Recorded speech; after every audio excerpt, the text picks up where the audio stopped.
Le coup de tocsin. Bonjour François Coq. Bonjour Clémence, bonjour à tous. Merci d'être avec nous ce matin. Ancien directeur de campagne d'Arnaud Montebourg, auteur de Alerte à la souveraineté européenne, l'impératif démocratique, de la crise de la réputation aux Gilets jaunes ou encore la chimère de Macron contre la souveraineté populaire aux éditions Éric Jamet. Quel est votre sujet du jour ? Écoutez, je vais vous parler de la politique, mais du local au global en passant par le national. Qu'est-ce que je veux dire? C'est que je vais commencer par les élections partielles qui ont eu lieu hier pour essayer de vous démontrer à quel point on reste enquisté dans les grands équilibres. On va passer par la vision un petit peu spectrale de la politique nationale avec le 49.3 pour en arriver au global, à l'international, où finalement tout explose un petit peu façon popcorn américain, et où les deux premiers étages de la fusée, le local et le national, semblent assez déconnectés de ce qui se passe sur la grande politique. Alors commençons, si vous voulez bien, par les élections qui ont eu lieu hier. Il y avait plusieurs élections locales. Il y avait notamment une élection législative partielle à Boulogne dans les Hauts-de-Seine.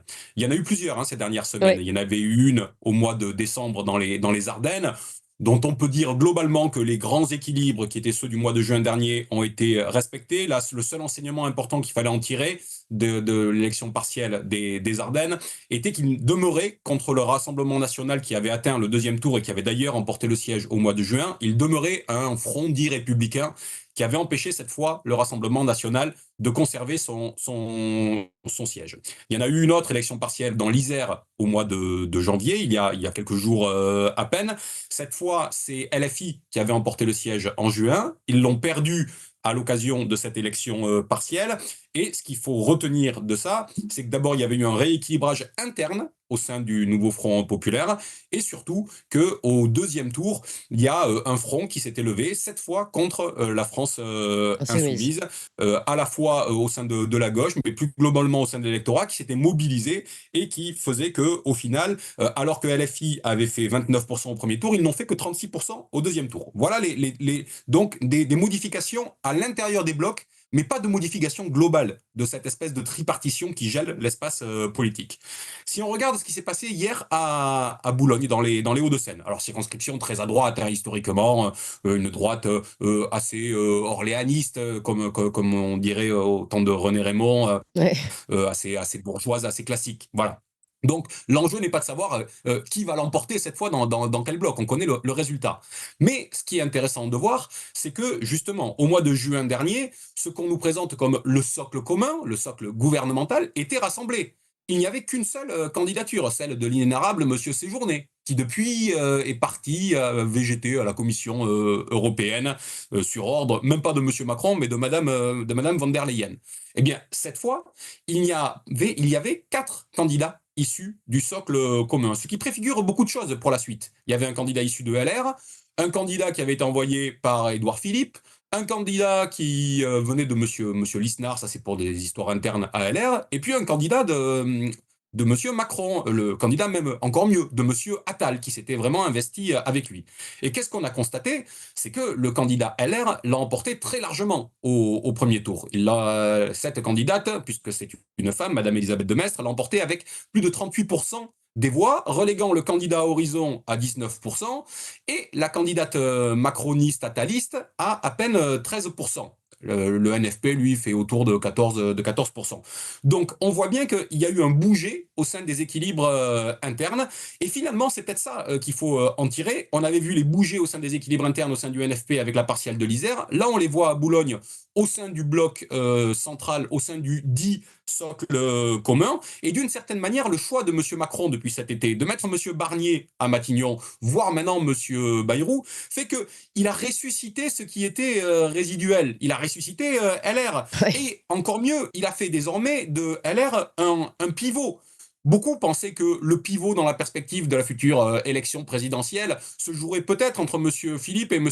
Attal. M. Attal aurait pu être le pivot sur la gauche. Eh bien, on constate qu'en réalité, le pivot aujourd'hui se déplace, et ça semble être un pivot sur la droite, autour de M.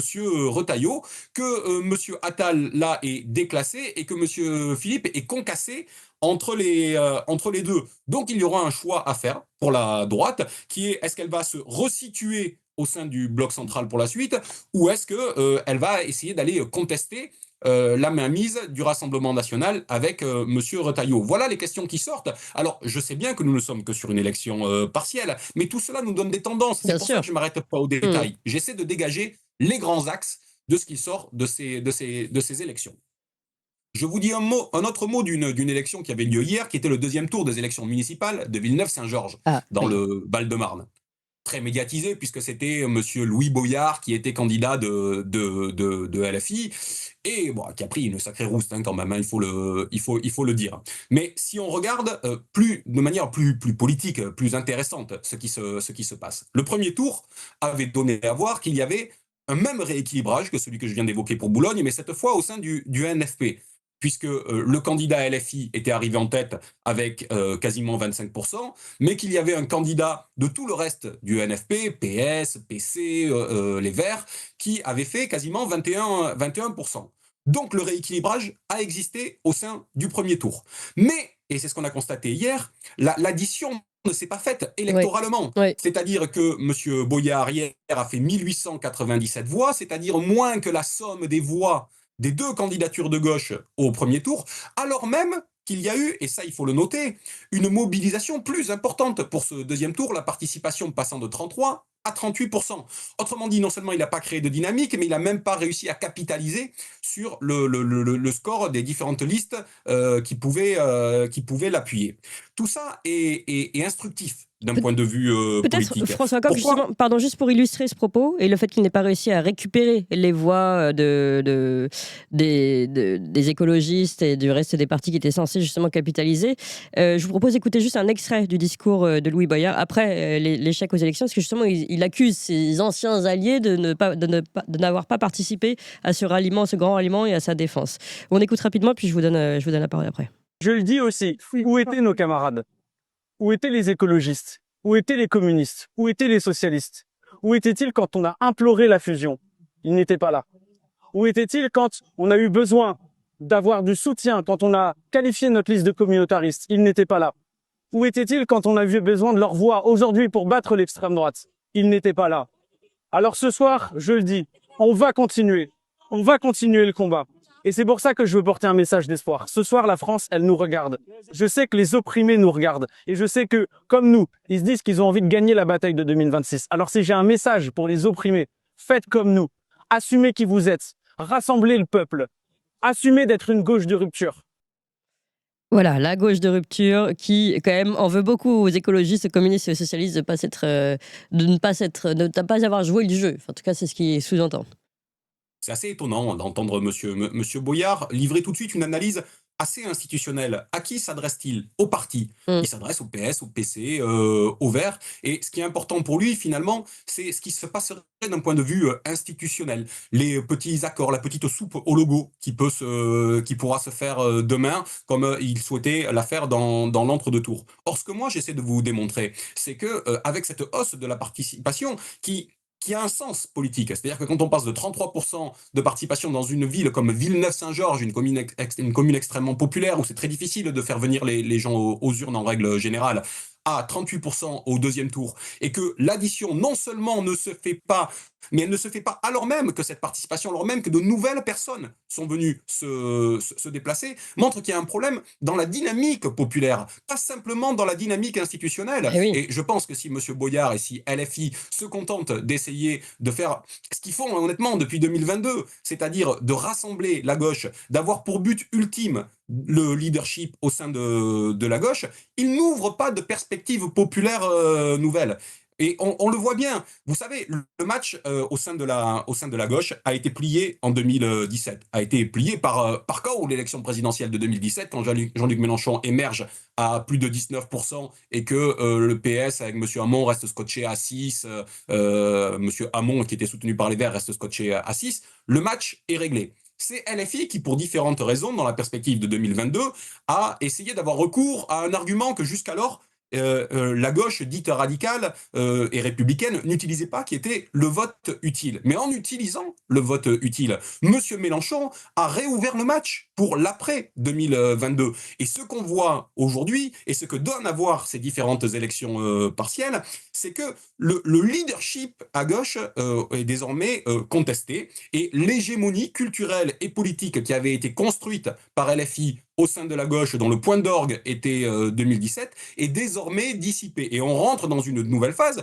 où peut-être d'ailleurs que c'est LFI qui arrivera à gagner ce nouveau match avec le reste de la gauche. Mais toujours est-il qu'aujourd'hui, le match est réouvert, alors que le match était plié il y a quelques années, à l'époque où LFI était sur une dimension finalement assez, une campagne populaire et républicaine, qui visait à englober très largement, et qui s'adressait non pas comme Monsieur Boyard aux différents partis, chose qu'elle rejetait d'ailleurs à l'époque, mais qui s'adressait beaucoup plus largement aux Français. Voilà, je crois, ces différents enseignements qui entrent en résonance entre ces différentes élections. Alors, comme je me suis beaucoup attardé, je vais passer sur la suite, mais gardez en tête que cette semaine est la semaine du 49.3. J'ai dit que tout ça, ça serait un spectre. Pourquoi un spectre? Parce que, honnêtement, il n'en sortira rien. Vous avez vu les socialistes qui avaient dit à l'avance que la censure finalement tomberait dès lors que M. Bayrou utiliserait le 49.3. Bon, la numéro 2 du gouvernement, c'est Madame Borne, qui a utilisé le 49.3 à 23 reprises. Oui. M. Bayrou le dégaine au premier coup. Et finalement, les lignes rouges des socialistes sont une chimère, comme celle du Rassemblement national d'ailleurs, puisque M. Tanguy menaçait dans la semaine d'utiliser et de voter la censure. D'ailleurs, a raison, parce qu'il disait que l'article 4 aggravait les règles de l'Union européenne sur la tarification de l'électricité, mais il est rentré dans le rang en disant que finalement, c'est Mme Le Pen et M. Bardella qui auraient le dernier mot, dont on voit bien que la censure n'a que peu de chances d'aboutir, et finalement, via la CMP, via tous les tripatouillages qu'on a pu voir dans la semaine, sur lesquels je reviendrai dans une autre chronique, ce 49.3 ne sera pas suivi d'effet du côté des oppositions. Et pourquoi est-ce que je m'attardais sur tout ça? Parce que finalement, l'essentiel, ça se passe ailleurs, c'est sur la grande politique. Je disais que ça explose façon popcorn. On a vu, sans même parler des menaces de M. Trump vis-à-vis de l'Union européenne d'un point de vue commercial, que l'ordre du monde, et y compris pour nous, va en être changé. Oui. Quand on voit que au Mexique, il va y avoir une chute de 3,6% du PIB, ne serait-ce qu'avec les mesures commerciales imposées par M. Trump, que ça va être de 2,7 puis de 4,5% en 2026 pour le Canada. Qui peut penser que nous ne serons pas impactés? Et ce que je voulais vous dire, c'est qu'à l'Assemblée nationale, quand ils sont en train de disserter sur ce 49.3, quand ils sont en train de batailler comme M. Boyard sur les petits accords d'appareil pour une élection partielle, eh bien tout cela, je ne les ai pas entendus, moi, parler de ce qui se passe sur la scène internationale qui nous impacte autrement. Voilà où on en est. Vous savez, cusque tandem abutere patientia nostra, jusqu'à quand abuseront-ils de notre patience? Et je serais tenté de dire que je ne sais pas si on a la classe politique qu'on mérite, mais si tel est le cas, c'est peut-être à désespérer de nous-mêmes. Non, mais nous, on va pas désespérer, François Coq, parce qu'on vous a justement, et on va parler d'espoir malgré ce déclin de l'Europe avec David Nielgels tout à l'heure. Merci encore, François Coq. On comprend que Louis Bayard s'est pris une sacrée rousse et que l'addition des consignes de vote et des logos de parti ne fonctionne pas. Ça, c'est quand même aussi finalement signe d'espoir.